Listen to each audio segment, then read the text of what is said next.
monde, j'espère que vous allez bien. Aujourd'hui, je vous retrouve dans un nouvel update lecture. Aujourd'hui, je vais vous parler de 5 de mes dernières lectures. Je pense que c'est un bon compromis, plutôt que de faire des vidéos mensuelles. Voilà, je ferai des vidéos update lecture de temps en temps avec 5 de mes dernières lectures. Donc là, il y a un petit peu de lecture de février et un petit peu de lecture de mars. Parce que j'ai pas lu beaucoup. En février, je crois que j'ai dû lire genre 2 ou 3 livres. 3 livres. Donc c'est pas foufou, mais c'est pas grave, ça arrive. Voilà, attendez, je bois un petit coup. Le premier livre dont je vais vous parler, c'est Les Impatientes de Jaili Amadou Amal. J'espère que je le prononce bien. Donc ce livre, je lui ai mis la note de 4 étoiles. J'ai vraiment beaucoup aimé. Je vais tout de suite vous lire le résumé, comme ça ce sera plus simple. Il est assez long. Ramla, Hindou et Safira, 3 femmes, 3 histoires, 3 destins liés. Ce magnifique roman retrace le destin de Ramla, 17 ans, attachée à son amour pour être mariée de force avec Aladji Issa, un homme riche et déjà marié. Hindou, sa sœur du même âge, est contrainte d'épouser Moubarak, son cousin, alcoolique, drogué et violent. Quant à Safira, 35 ans, la première épouse d'Al-Hadji Issa, elle voit d'un très mauvais œil l'arrivée dans son foyer de la jeune Ramla, qu'elle veut voir répudiée. Pour les aider dans cette étape importante et difficile de la vie, leur entourage ne leur donne qu'un seul et même conseil, patience. Mariage précoce forcé, viol conjugal, consensus et polygamie. Avec Les Impatientes, Amal brise les tabous en dénonçant la condition de la femme dans le Sahel et nous livre un roman bouleversant sur la question universelle des violences faites aux femmes. Ce livre, je pense qu'il est à lire au moins une fois dans sa vie. Enfin, je veux dire, on peut pas mourir sans avoir lu ce livre. Et je suis tellement contente qu'en fait, il l'étudie au lycée. Alors moi, je l'ai pas étudié pour ma part, mais j'ai une copine, enfin 2 ou 3 copines qui l'ont étudié dans des écoles différentes et dans des sections différentes et pour leur bac de français. Je suis tellement contente. Et je pense que ce sujet me touche énormément. En tout cas, c'est un sujet je trouve hyper important en fait. Et donc pour moi, c'était important que je lise ce livre à partir du moment où ma copine m'en a parlé. Je voulais lire, ça c'était sûr. Il fallait que je le lise. Et donc quand je l'ai lu, alors ça a été dur quand même, je tiens quand même à le préciser, c'est qu'on ne lit pas ce livre en se disant oh c'est hyper léger, c'est hyper agréable et tout. Non, on se prend une claque et en même temps on le sait que c'est réel. Et je pense que le fait de savoir que c'est inspiré de faits réels, c'est de plus inspiré de sa propre histoire à elle. Donc c'est très dur et en fait toutes ces femmes se battent pour la même chose, la liberté, se battent pour leurs conditions de vie, leurs conditions en tant que femmes. Et du coup j'ai envie aussi de vous parler d'un film, juste je vous le glisse comme ça, mais si c'est un sujet qui vous intéresse, je vous invite à voir le film Incendie de Denis Villeneuve. Voilà, si vous savez pas trop c'est qui Denis Villeneuve, ça peut peut-être vous donner aussi envie d'aller le voir, c'est le réalisateur de Dune. Voilà, je pense que c'est totalement différent de Dune, mais c'est vraiment sur les conditions de vie d'une femme en Jordanie. Voilà, c'est assez compliqué à regarder, pareil, mais en même temps, j'ai l'impression qu'on peut pas vivre sans voir ce genre de choses et c'est très important aussi de les dénoncer et je suis très reconnaissante d'avoir eu la chance de lire Les Impatientes. Franchement, je vous le recommande. Alors attention, il y a pas mal de trigger warning, voilà, allez vous renseigner, mais de toute façon dans le résumé c'était écrit. Ensuite j'ai lu La vie en vrai d'Emma Green, voilà, donc là c'est totalement différent, c'est un autre genre, c'est une romance auquel j'ai mis 4 étoiles également. Alors, j'ai pas adhéré de trop à la trope. Voilà, mon avis est très succinct et très clair. C'est j'aime pas la trope, mais ils sont cute. En fait, la trope, c'est ce truc de une fille harcelée va finalement prendre contact avec son harceleur et ils vont développer comme ça un crush. Et désolée, mais c'est vraiment quelque chose qui, mal fait, me dérange énormément. Là, ça l'a fait, je sais pas pourquoi. J'ai mis 4 étoiles parce que vraiment c'est très addictif. D'ailleurs, je n'avais jamais lu d'Emma Green auparavant et je vous recommande parce que c'est hyper addictif. Cependant, la trope, vraiment, je pense que c'est ça qui a fait que c'était un coup de cœur parce qu'en fait, moi je comprends pas comment c'est possible. Pour tout vous dire, pareil, il y a des gros trigger warnings puisqu'il y a vraiment la première scène du livre, c'est une scène de tentative de suicide. Voilà, je préfère vous le dire. Moi, ça a été dur à lire pour ma part. Parce que c'est pas des sujets que j'aime spécialement lire ou voir ou voilà. Mais je comprends pas, et ça c'est quelque chose qui m'a vraiment, j'ai pas compris. Cette espèce de syndrome de Stockholm en fait, où elle finit par développer un crush sur un mec qui l'a poussée à la tentative de suicide. Et ça, honnêtement, je vois pas dans quel monde c'est faisable, surtout en aussi peu de temps. Enfin, je sais pas en fait, mais même c'est pas une question de temps, c'est une question de, je sais pas. Alors peut-être que je sais pas. Franchement, c'est ça qui m'a vraiment le plus dérangée. Sinon, pour vous faire un résumé, parce qu'au final, je ne vous en ai pas fait. Ah, j'ai aussi rajouté dans ma revue Cliché plus, mais on aime ça. Voilà. Et si s'accepter comme on est, c'était commencer à vivre pour de vrai. À 17 ans, Louve est la victime des Royals, ces élèves populaires qui la harcèlent au lycée, comme sur les réseaux sociaux, jusqu'à la pousser au pire. Mais quand on touche le fond, il n'y a plus qu'une seule chose à faire, remonter. Aidée de sa famille, parfois maladroitement, Louve décide de rendre les coups et de se rapprocher du plus cruel de tous, l'intouchable Lazare Nightingale, je sais pas, bref. Sous ses boucles brunes, Lazare ne cherche qu'une chose, qu'on lui fiche la paix. Et tant pis si pour ça, il doit se montrer odieux. Mais il n'imagine pas encore que sous la fragilité de Louve se cache une guerrière, ni que son attirance pour elle va peu à peu briser ses barrières. Emma Green nous plonge dans l'histoire d'un premier amour qui sauve la vie. Alors, je pense que aussi ce qui m'a permis de mettre 4 étoiles, c'est aussi le fait que on sent en fait que Lazare, et heureusement je pense qu'on avait le point de vue de Lazare, c'est que lui en fait il s'en fout de Louve, il veut juste qu'on le laisse tranquille dans la vie en règle générale. Il cherche pas de problème, enfin il cherche pas de problème, si, mais en fait il veut juste vivre sa vie et qu'on arrête de lui dire quoi faire et qu'on... Enfin voilà en fait, Louve peut-être que ce qu'il lui dit ça la touche, mais pour lui, enfin genre juste vis ta vie, vis la mienne et en même temps il peut pas s'empêcher de la harceler et voilà. Je pense que heureusement qu'on avait son point de vue et encore moi j'ai trouvé de temps en temps très maladroit, enfin bref. Mais bon, j'ai envie de dire, dès les premières pages j'ai compris que ça allait être une romance comme ça sur du harcèlement et on finit par tomber amoureux de ton harceleur et c'est normal et puis tout. Mais je suis passée au-dessus. Après, je comprendrais que ça passe pas pour certains. Moi, pour le coup, c'est pas passé loin que ça passe pas. Mais voilà, je regrette pas de l'avoir lu. C'était une très bonne, enfin voilà, une très bonne lecture quand même. Ça s'est dit tout seul. Donc voilà, moi je vous le recommande. Après, voilà, faites attention au trigger warning. Il y a beaucoup cette notion de suicide qui est évoquée. Donc ça peut être peut-être un sujet trop sensible pour certains. Voilà. On continue avec l'As de cœur de Morgane Moncomble, auquel j'ai mis 3 étoiles. Voilà, étonnamment, j'ai moins aimé que celui d'avant. Ah oui, parce que de ce que je me rappelle, c'est qu'en fait, je l'avais vraiment mis du temps à lire, je l'avais lu de manière extrêmement saccadée. Et j'avais dû commencer un bout par là, puis 2 semaines plus tard revenir dessus, pour 2 semaines plus tard revenir dessus.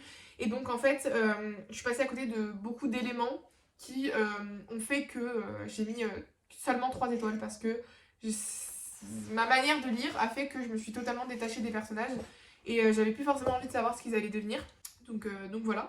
Mais sinon j'ai bien aimé quand même, c'était très bien. Je vous lis tout de suite le résumé, mais avant, je m'hydrate parce que ça donne soif de parler. S'il y a bien une chose que Rose et Lévi ont en commun, autre qu'un passé sombre, c'est le poker. Elle est née avec un don, il a passé sa vie à dépouiller les casinos du monde entier pour un jour devenir le meilleur. Arrivé à son apogée, un seul obstacle se dresse devant lui, Tito Ferragni, son némésis de toujours. Si son honneur lui a jusqu'ici évité de révéler au public les nombreuses tricheries de Tito, Lévi refuse de se laisser faire pour longtemps.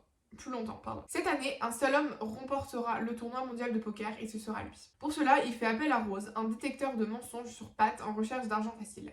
Capable d'affirmer qu'il bluffe et qu'il dit la vérité, elle accepte de devenir son arme secrète. Mais si Lévi refuse de se laisser distraire par l'attirance qu'il ressent envers elle, Rose compte bien lui rendre la tâche difficile. Entre vengeance, mensonge et secret, tout devient possible à Las Vegas.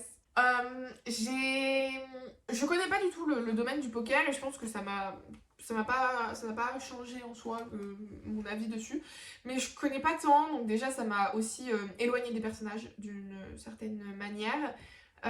Qui plus est, je n'ai pas spécialement eu le temps, et en même temps j'ai peut-être eu trop de temps pour découvrir les personnages et Lévi et Rose, et pourtant cette espèce de trope de vengeance et de tension, parce que tout le long du livre il y a cette tension en fait où on se dit elle joue en fait avec ses sentiments, puis lui il se refuse de les voir en fait, et voilà, il y a toute cette tension, enfin une romance finalement.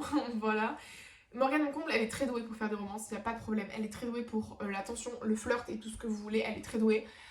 Mais pour ce livre aussi, je sais pas, ça m'a moins plu. J'ai hâte de lire L'As de pique, qui pour le coup est une troupe qui je pense m'intéressera plus, parce que je crois que c'est un truc de une star, un bodyguard et voilà. On verra ce que ça donne, mais pour le coup, L'As de cœur m'a pas transcendée, ne m'a pas spécialement touchée. Mais j'ai quand même vraiment apprécié ma lecture parce que j'ai envie de vous dire, ça reste du Morgane Moncomble, c'est compliqué de détester, mais même de juste pas aimer en fait. Je pense que quand c'est Morgane Moncomble, on peut que aimer. Alors ceux qui aiment pas Morgane Moncomble, il va falloir m'expliquer comment c'est possible. Bref, voilà pour l'As de cœur. En réalité, j'ai pas grand chose à vous dire parce que Je trouve toujours que faire des avis négatifs c'est très compliqué parce que je trouve toujours peu de choses à dire parce que les trois quarts du temps en fait ce qui m'a pas plu c'est des petits détails qui ont fait que j'ai pas spécialement adhéré à l'histoire et qui m'ont permis de... Enfin qui m'ont pas donné envie d'y retourner spécialement. Voilà, et l'As de cœur, certes l'histoire, enfin le fait que ce soit addictif ça m'a un peu donné envie d'y retourner mais en même temps je me suis tellement pas attachée au personnage et encore ça c'est pas de ma faute, c'est pas de la faute du livre, c'est de ma faute parce que j'ai mis trop de temps à le lire. Voilà, c'est... Hâte de voir l'As de pique, on verra comment je m'en sors sur celui-ci, mais je pense que je préférerais rien que pour la troupe. Avant-dernier livre de cette vidéo, c'est Effroyable Jardin de Michel Quintz. Alors, j'ai mis 3 étoiles parce que j'ai vraiment aimé ce livre. Je pourrais même vous faire le résumé là, il faut juste que je ressorte le livre. Le jeune garçon aimerait bien pouvoir se cacher, disparaître. Lorsque son père, instituteur respecté, se déguise en clown amateur. Entre honte et mépris, il assiste à ses numéros. Jusqu'au jour où son oncle, Gaston, lui révèle le sens de cette étrange vocation en lui dévoilant un épisode tragicomique de la Seconde Guerre mondiale. Pudeur, humour et tendresse caractérisent ce récit simple et bouleversant que Michel Quintz a dédié à son grand-père, ancien combattant à Verdun, et à son père, ancien résistant. Je pense que c'est ce côté destin tragique dû à la Seconde Guerre mondiale qui m'a vraiment touchée et j'ai beaucoup aimé en fait ce livre, mais malheureusement je pense que déjà je l'ai lu un soir. Voilà, donc un peu erreur j'ai envie de dire, mais en même temps moi c'est un peu le seul moment où je peux le lire, mais peut-être que si j'avais pris plus le temps de vraiment me poser, comprendre, mais moi j'aime bien aussi lire des lectures un peu plus simples, etc. Et là, je me suis dit, allez, j'ai envie de le lire, donc je vais le lire, même si je ne suis pas forcément concentrée à 100%. Mais j'ai beaucoup aimé cette histoire un peu de famille. Et malheureusement, je suis passée à côté de certains détails parce que j'ai toujours du mal en fait à lire des livres de chez Folio ou alors des livres de grands auteurs. Ça m'avait fait le coup aussi avec... mince, comment il s'appelait? Ça m'avait fait le coup avec Le Coup de Grâce, ou pareil, j'avais préféré pas noter celui-là parce que j'étais vraiment passée totalement à côté. Là, j'ai quand même cerné des choses, mais en fait, honnêtement, là, je m'en rappelle plus du tout de quoi ça parle. Parce que j'ai eu du mal, en fait. J'ai eu du mal, voilà, peut-être que j'ai pas cette maturité, ce recul, ou encore cette concentration qu'il aurait fallu avoir pour lire ce livre. Mais en tout cas, je suis très contente de l'avoir lu. Bah voilà, il fait 70 pages, un truc comme ça, donc il n'y a pas de problème pour le relire, ça se relit tout seul. Mais peut-être vraiment prendre le temps de bien savoir de quoi ça parle. Voilà, de comprendre ce que l'auteur essaie de nous dire dans ce livre. Mais en tout cas, voilà, moi j'ai beaucoup aimé le découvrir. Malheureusement, je passe à côté de certaines choses, mais je pourrais le relire sans problème. Et on termine cette vidéo sur un coup de cœur puisque j'ai lu le premier tome des Devil Sons, voilà, auquel j'ai mis 5 étoiles. Et là, j'ai ma revue vraiment à chaud où j'avais écrit « Oh mon dieu, je suis sous le choc, c'est quoi ce livre? Tout est bien calibré, j'ai pas les mots, il est fou. » Bon, avec le recul, je me rends compte à quel point Clark est juste un red flag ambulant. Mais en fait, il y a cette addictivité, peut-être qui est liée au fait que ce soit une histoire tirée de Wattpad. Je pense que tous les livres Wattpad ont un peu leur moment de gloire où on n'arrive plus à s'arrêter, etc. Et c'est bien pour ça qu'ils sont publiés d'ailleurs. Pour vous faire un résumé, encore une fois, je vais juste lire le résumé Goodreads parce que je trouve qu'ils les feront bien plus rapidement que moi et bien plus précisément que moi. Si je pouvais passer ma première année d'université de la façon la plus banale qui soit, concentrée sur mes études, accompagnée de 2 ou 3 amis, rien m'aurait plus préparé au tournant qu'allait prendre ma vie. J'aurais dû comprendre qu'avoir une meilleure amie dont le frère fait partie des Devil Sons allait être une source d'ennui. Mais la dernière chose que j'imaginais, c'était de me retrouver liée aux activités d'un gang païen du Michigan, encore moins forger une amitié avec ces bad boys armés et certainement pas être attirée par Clark Taylor, le plus incontrôlable et dangereux de ces garçons. Désormais, je suis piégée, je n'ai plus qu'une seule option, les aider, contre mon gré. Je sais pas, j'ai trouvé hyper addictif. Les personnages très attachants. En fait, cette espèce de gang, malgré le fait que ce soit juste des red flags ambulants et un gang en fait, je trouve qu'ils sont attachants. Cette histoire de famille un peu, j'adore. L'ambiance elle est familiale en fait. Je pense que c'est comme ça que je décrirais le livre et en même temps, attention parce que dans tout mon vlog, je sais pas si j'ai fait un vlog, je lis 100 pages par jour et c'est dans ce livre, enfin dans cette vidéo là que j'ai vraiment lu tout le livre, etc. Je vous disais à quel point j'étais fan de Clark, mais évidemment qu'avec le recul, bon, un mec qui tape dans les murs quand il est pas content, ou qui tue tout le monde parce que encore une fois il est pas content, Voilà, mais en même temps, je sais pas, Voilà, et puis Addison, ou Avalon, je sais plus comment elle s'appelle, bref. Euh, Pareil, j'ai bien aimé. Alors par contre, le plot twist final, comme on dit, enfin comme certains pourraient dire, moi personnellement, il m'a pas... Voilà, déjà je l'ai vu venir à 3000 km. En plus de ça, je trouve que bon, voilà. Donc c'est pour ça aussi que pour moi le tome 2 c'était un test, parce que je sais pas si je continuerai la série, mais en tout cas je pouvais juste pas attendre de lire le tome 2. Euh, voilà, c'est étonnamment... Enfin c'était étonnant en fait, parce que c'est un coup de cœur. Mais en même temps, il y a beaucoup de négatifs. Mais en même temps, il y a cette espèce de addictivité en fait qui fait qu'on peut pas on peut pas en fait, on peut pas s'arrêter. C'est plus fort que nous. Et juste parce que c'est un bon bébé quand même et que je l'ai lu très rapidement, eh bien j'ai adoré en fait. Ouais, je sais pas, j'ai vraiment accroché à l'histoire. Bref, je vais arrêter de blablater de ce livre parce que je pourrais en parler. Et encore, ce serait vraiment pas très constructif parce que je trouve que quand j'ai un coup de cœur, je suis pas très objective, et en même temps quand j'ai un livre que je n'aime pas, je trouve que j'ai rien à dire. Donc j'ai un peu du mal à faire des avis, il va falloir que je m'améliore avec le temps.